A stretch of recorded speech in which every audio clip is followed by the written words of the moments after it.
Bonjour à tout le monde, bienvenue au webinaire Comptabilité des salaires. D'abord, je vous montrerai des choses générales du module salaire. Certaines choses concernent l'entreprise, comment saisir les données d'entreprise dans le module salaire, comment saisir les données des employés et un cycle de paiement de salaire.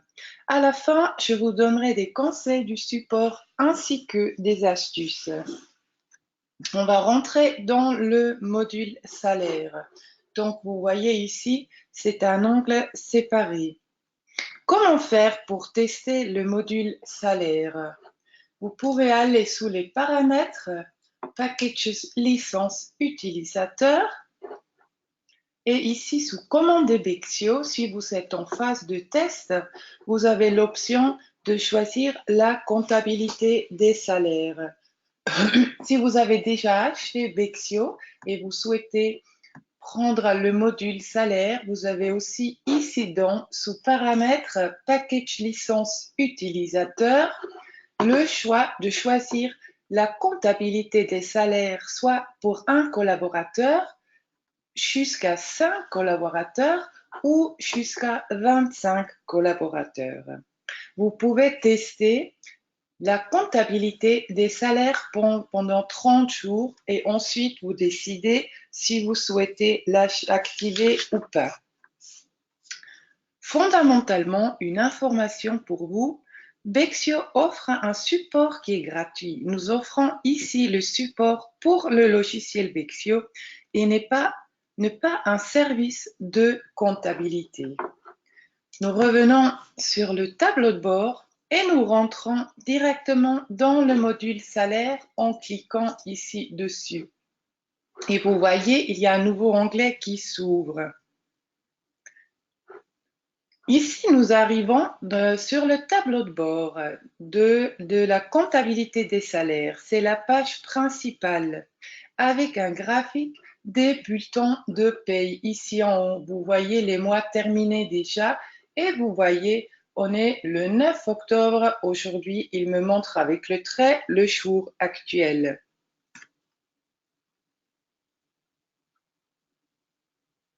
Plus bas, vous pouvez voir les collaborateurs actifs.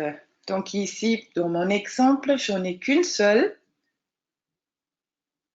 Les choses les plus importantes, on les voit directement ici. C'est le nom, la date de naissance, l'ancienneté, ainsi que le traitement brut. Nous commençons par l'onglet Entreprise, ici en haut, et nous passons un par un pour voir comment remplir la comptabilité des salaires. Tout à droite, vous trouverez le plan comptable. Nous cliquons ici dedans. Ce plan comptable, et c'est très important, doit complètement correspondre avec le plan comptable qui se trouve dans la comptabilité financière de Bexio. Derrière chacun, il y a un cocher. Vous pouvez aussi voir dans la fenêtre d'information ce compte est existant dans la comptabilité financière. Il y a aussi des cas, comme ici plus bas, que le compte n'est pas encore présent dans la comptabilité financière. Voyez ici, ajouter ce compte à la comptabilité financière ou attribuer le numéro de compte à un compte existant. Dans ce cas-là, il faudrait voir que nous ajoutons ce numéro de compte dans le plan comptable de la comptabilité financière. Donc, c'est le numéro 5008, autre charge de personnel. Nous allons donc maintenant dans Bexio, sous paramètres, tous les paramétrages, sous comptabilité, nous trouvons ici le plan comptable. Et nous allons vérifier le compte 5008, il n'est pas encore dedans.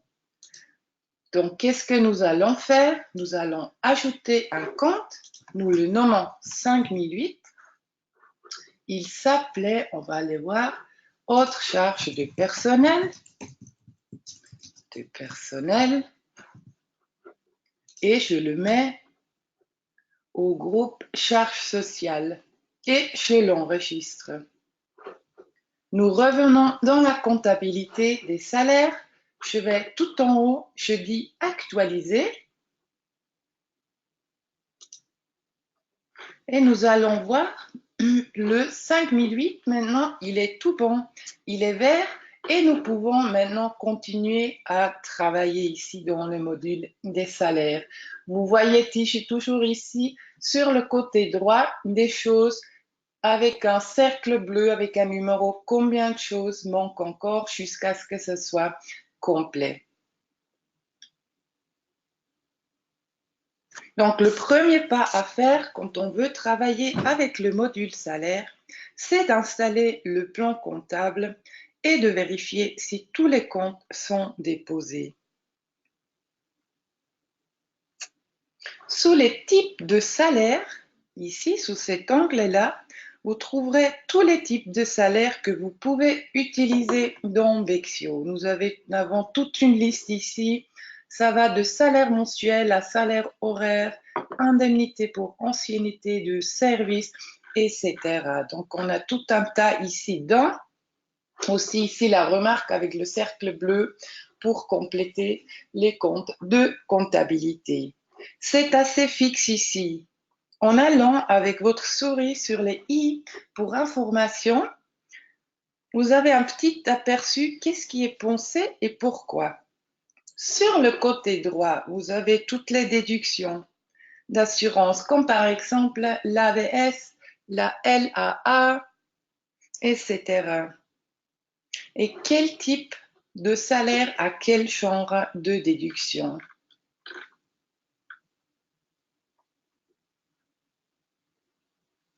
Sur la gauche, vous avez le numéro du type de salaire, la description et sur quel compte, en fait, ça va être comptabilisé. On peut adapter les types de salaire, donc la description, mais c'est à utiliser avec la plus grande précaution. Il y a des types de salaires qui peuvent être adaptés, qui sont pensés pour cela. Par exemple, les salaires mensuels, le 2 et le 3, si vous voulez le renommer, ainsi que les salaires horaires 2 et 3. Mais l'important, c'est que les comptes correspondent. On voit ici aussi si c'est brut ou net, et si c'est additionné ou si c'est déduit.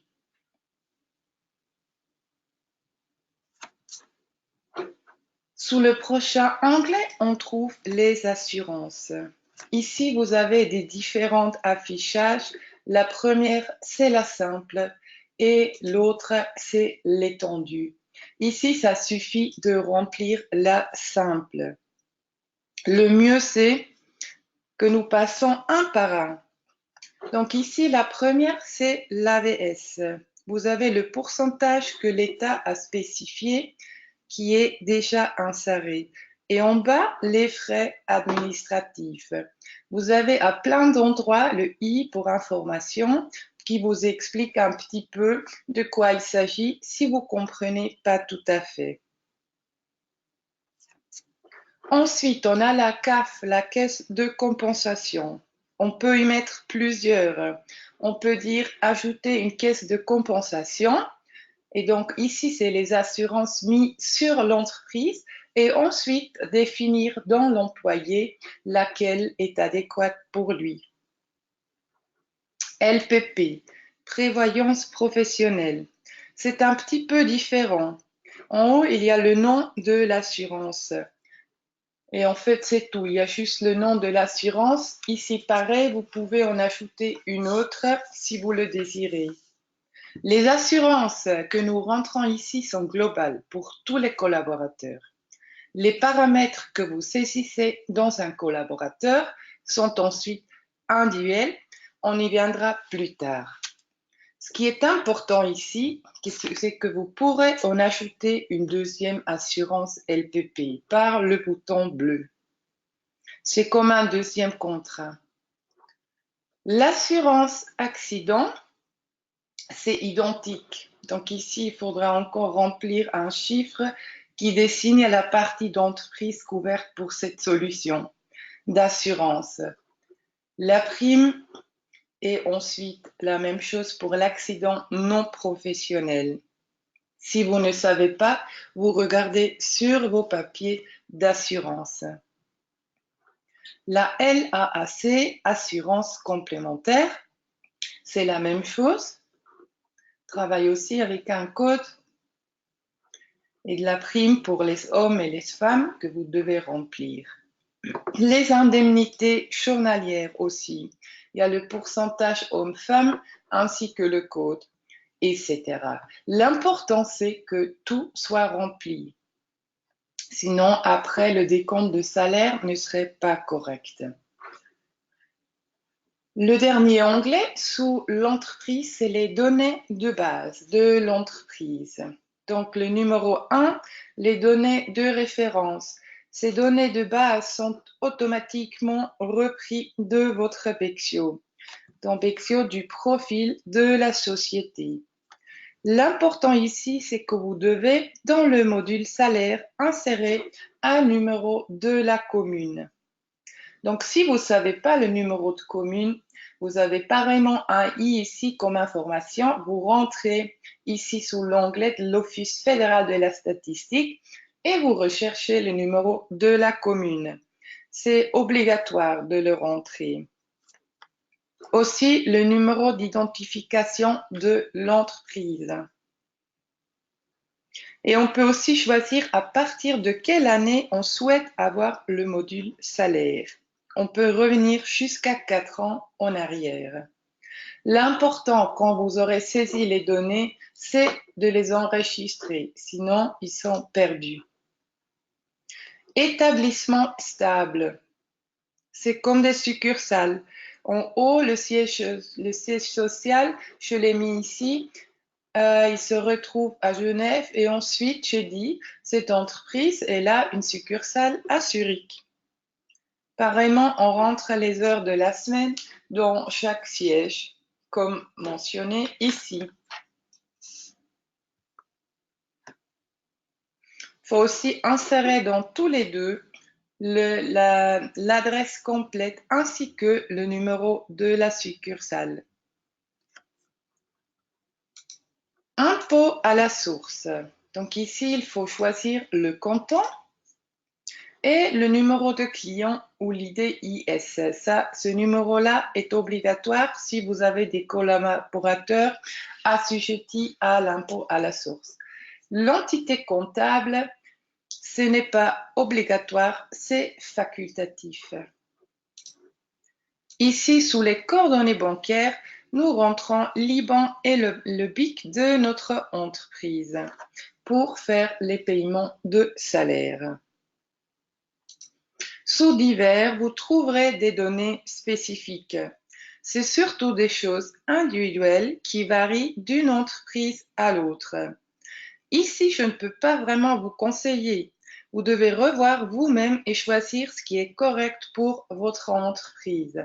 On a la langue, l'arrondissement, donc comment vous voulez gérer l'emploi proportionnel, les suppléments pour vacances, le facteur du 13e salaire, etc. Et donc aussi, vous avez ici la mise en page du décompte de salaire où vous pouvez choisir comment vous voulez avoir votre décompte de salaire, ainsi que des statistiques si vous en souhaitez.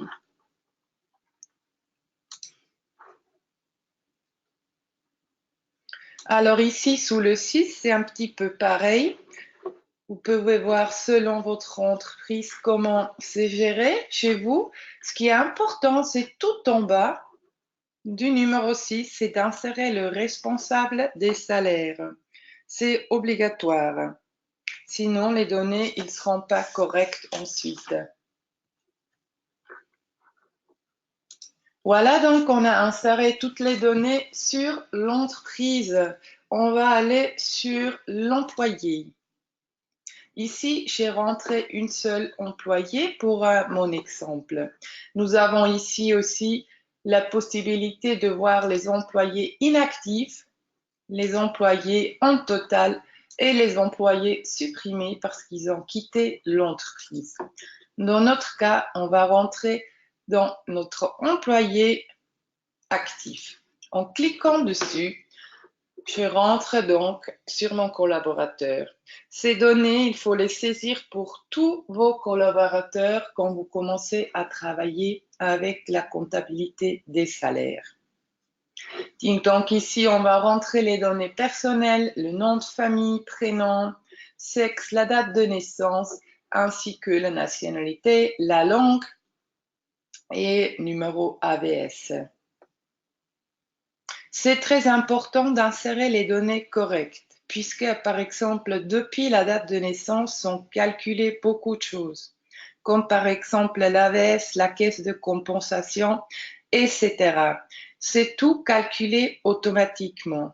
Aussi, le sexe est très important pour les calculs. Le numéro AVS, ça je ne dois pas vous dire, est essentiel. Les enfants, on peut les rentrer ici. Donc, on définit aussi le nom, la date de naissance, ainsi que le type d'allocation. Donc, ici, c'est une allocation pour enfants et le montant.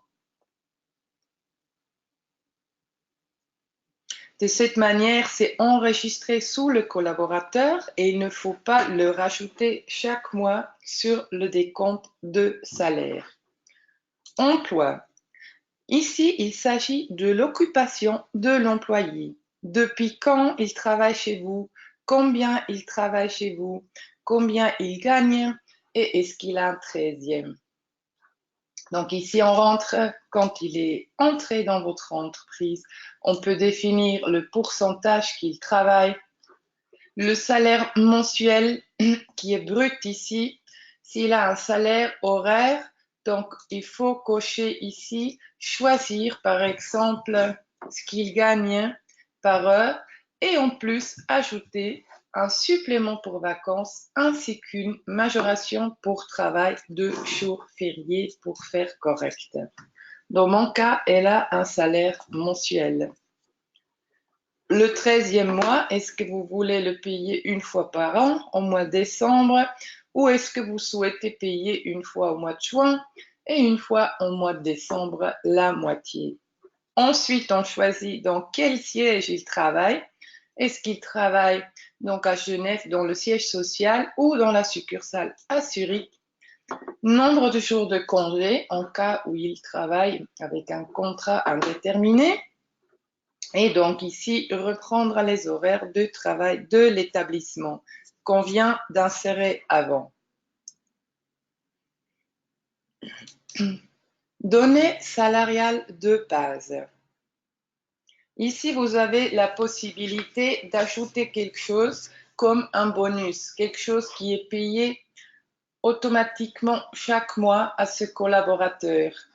Comme ça, vous l'enregistrez ici comme l'allocation pour enfants que vous ne devez pas le rajouter chaque mois sur le décompte de salaire. Si vous voulez voir qu'est-ce qu'on peut ajouter ici, vous voyez, il y a la commission qu'on peut payer, donc il y a tout plein de choses, les frais de déplacement voiture mutés par exemple, des gratifications et donc tout ce que vous voulez payer chaque mois automatiquement, vous pouvez le rajouter ici, comme ça sera directement sur le décompte de salaire. Madame Dubois, chez moi, elle reçoit chaque mois un bonus en plus de 1000 francs. Adresse. Ici, c'est l'adresse du collaborateur. C'est de nouveau avec le numéro de la commune. C'est important, par exemple, pour la calculation de l'impôt à la source. C'est très important qu'il y ait des données correctes. Ce n'est pas juste en arrière-plan, mais c'est des données qui sont activement utilisées. Les coordonnées bancaires. Ici, nous insérons les données bancaires du collaborateur où le salaire doit être versé. Ici, pareil, remplissez tout. Assurance. Donc, nous avons prédéfini sur l'entreprise les assurances. Maintenant, on peut décider pour chaque collaborateur, indépendamment, quelle solution il a, si nous avons mis 2 solutions. Ici, c'est l'assurance accident non professionnel qui paye la cotisation d'assurance. vous choisissez ici ce qui va avec ce collaborateur. La même chose pour la prévoyance professionnelle.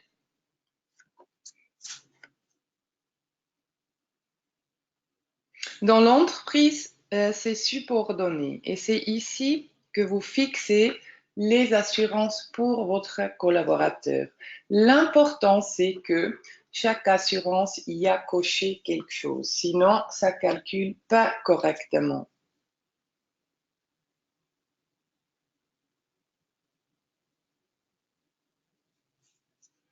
Les maladies et accidents.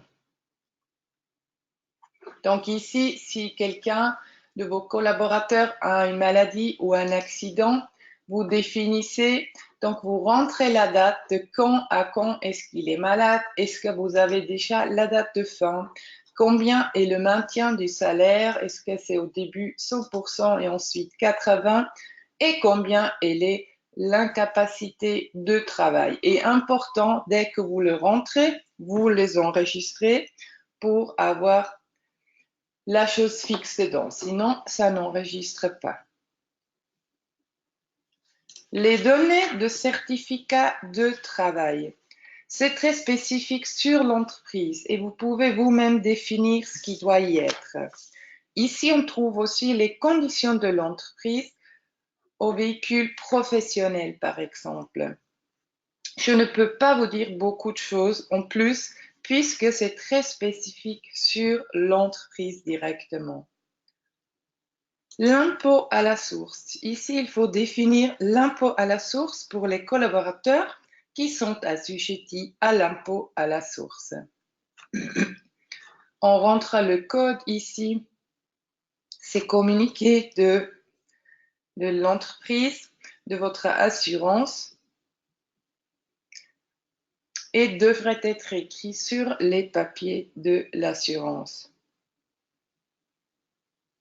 C'est aussi important ici que toutes les données sont insérées. Sinon, ça ne calcule pas correctement.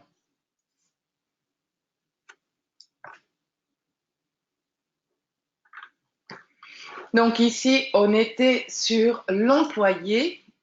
Excusez-moi. Donc, on a ici les salaires. Je vais vous montrer un exemple d'un décompte de salaire, de quoi cela apparaît. Je le prends tout de suite sur cet écran-là. Donc, vous voyez ici, je vais l'agrandir un petit peu, le logo de notre entreprise que vous pouvez définir sous l'entreprise, sous divers, de quel côté vous le souhaitez, l'adresse de notre collaborateur, notre adresse à nous, des comptes, des salaires pour janvier 2018 par exemple, et donc on a ici les salaires et allocations. La madame, elle reçoit un salaire mensuel de 5 600, mais comme elle travaille à 80%, c'est ici son salaire brut. Ensuite, vous avez le bonus qui est en plus, qui est chaque mois en plus, qu'on a inséré sur le collaborateur, 2000 francs. Et pour son enfant, on a mis une allocation pour enfant de 200 francs. Et ça donne donc un salaire brut de 5 680 francs. Ici en bas, on a nos déductions qui sont calculées avec le pourcentage, l'AVS et toutes les assurances. Donc, on a ici un total des déductions de ce montant-là, ce qui donne un salaire net de 5 111 francs et 10. Et ce montant, c'est le montant du paiement fait. Donc, ça, c'est un décompte des salaires de Bexio, comment il apparaît. Donc ici, on va rentrer sous le mois de septembre. Madame Dubois-Marat. Donc, j'ai déjà clôturé ce mois, mais je vais le rouvrir pour vous montrer. Donc, c'est de telle manière que ça apparaît avant de fermer le décompte de salaire et de le télécharger en PDF. Vous avez bien sûr encore la possibilité de rajouter des bonus ou des gratifications directement sur le décompte de salaire. Ici, nous avons uniquement ce que nous avons déjà enregistré sur le collaborateur, ainsi que les déductions. Donc ici, on a la possibilité de faire des corrections s'il faut. La même chose pour accident maladie, s'il y a des corrections à faire. Et des autres composants salariales. Donc, si vous voulez ici ajouter une partie du 13e salaire ou un autre bonus ou une commission ou une gratification au mois de décembre, ce qui n'est pas chaque mois, vous pouvez le rajouter ici. La même chose, on a sous les déductions qu'on peut faire des corrections ou bien d'autres déductions s'il y a quelque chose d'autre à déduire sur le décompte de salaire, par exemple un remboursement de vacances. Tout en bas, vous avez des types de salaires particuliers, des autres frais ou des frais forfaitaires, donc frais de déplacement voiture que vous pouvez ici tout en bas mettre. Vous avez la possibilité de mettre un message à tous les employés. Par exemple, si vous faites le décompte de salaire du mois de décembre, qu'est-ce qu'on peut dire? Joyeux Noël, par exemple. Et ainsi, tout le monde reçoit le même message sur le décompte de salaire. Si vous souhaitez juste individualiser les textes pour chaque collaborateur, vous pouvez l'insérer ici et l'enregistrer. Comme ça, c'est juste Madame Dubois qui aura ce message sur son décompte de salaire. Donc ici, quand vous êtes sûr que c'est correct, on peut fermer le décompte des salaires. Mais je vais encore vous montrer comment cela apparaît si on donne un salaire horaire à Madame Dubois. Donc, on rentre ici, on va dire, elle n'a pas de salaire mensuel, elle a un salaire horaire, on va dire, de 35 francs, 1,2, supplément de vacances et majoration pour travail du jour férié, 1,5. J'enregistre, données enregistrées, c'est très important. Je reviens ici sur les salaires. Et donc, ici, je dois encore insérer combien d'heures elle a travaillé ce mois-ci. Donc, je dis 40, j'enregistre et cela me calcule directement le salaire mensuel. J'ai ici les indemnités de vacances et les indemnités de jours fériés, ainsi que le bonus ici en bas de la madame. Une fois que vous êtes sûr que c'est tout bon, vous pouvez fermer le décompte des salaires. Vous devez être sûr que tous les mois précédents soient clôturés et vous voyez ça avec le cocher vert ici. Donc, si le 8 est fermé, le 7 doit être fermé aussi. Donc, maintenant, on va clôturer le mois de septembre pour madame et on peut dire maintenant, je veux télécharger le décompte de salaire de madame en fichier PDF. Je le télécharge et je peux lui faire parvenir. Ici, versement de salaire, je peux dire, je veux verser directement, je veux transférer les paiements, sélectionner vers l'e-banking. C'est notre e-banking. Donc, je vais vous montrer en cliquant ici dessus et c'est uniquement possible quand tous les collaborateurs du mois de septembre ont été clôturés. Je reviens dans mon Bexio, je rentre dans le banking et je vois ici sous les décaissements un paiement en suspens. Et comme tous les décomptes ou tous les paiements de salaire, le bénéficiaire et le compte du bénéficiaire sont dérobés. Maintenant, je dois encore le transmettre, bien évidemment, à ma banque, puisque ici, ce n'est que dans Bexio pour faire le paiement directement à votre banque. Une fois saisi, donc il me dit transférer, c'est tout bon, c'est fait. Je peux aller sur comptabilité financière et Donc, nous pouvons directement faire toutes les comptabilisations des salaires avec un clic sur un bouton et que ça arrive dans la comptabilité financière de Bexio. Vous avez ici, c'est une pièce comptable provisoire parce qu'on n'a pas encore soumis à la comptabilité financière de Bexio. Vous avez un aperçu là-dessus. Si vous dites transmettre la comptabilité financière, nous pouvons revenir dans notre Bexio. Je vais sous comptabilité, rapport, écriture salariale et je vois toutes les écritures. On ne peut plus les corriger ici. Donc, si vous voyez qu'il y a une chose qui n'est pas bien faite, vous appuyez ici sur rectifier. Vous devez rouvrir les décomptes salaires, les corriger, les reclôturer et transmettre de nouveau à la comptabilité financière. Le plus important à savoir, c'est que des types de salaires qui se répètent chaque mois, nous avons la possibilité de les ajouter sous l'employé, sous données salariales de base, par exemple un bonus comme on a fait. La deuxième chose importante, si vous avez par exemple une augmentation de salaire dans Bexio, nous commençons par clôturer les mois passés. Parce que si par exemple au mois d'octobre, j'ai une augmentation de salaire et j'ai ouvert encore le mois de septembre, le changement s'adapte dans le passé si les décomptes ne sont pas fermés. Donc avant de faire des changements, il faut clôturer tous les mois passés s'il ne faut pas que le changement s'adapte sur l'employé dans le passé. Je vous remercie beaucoup de votre attention.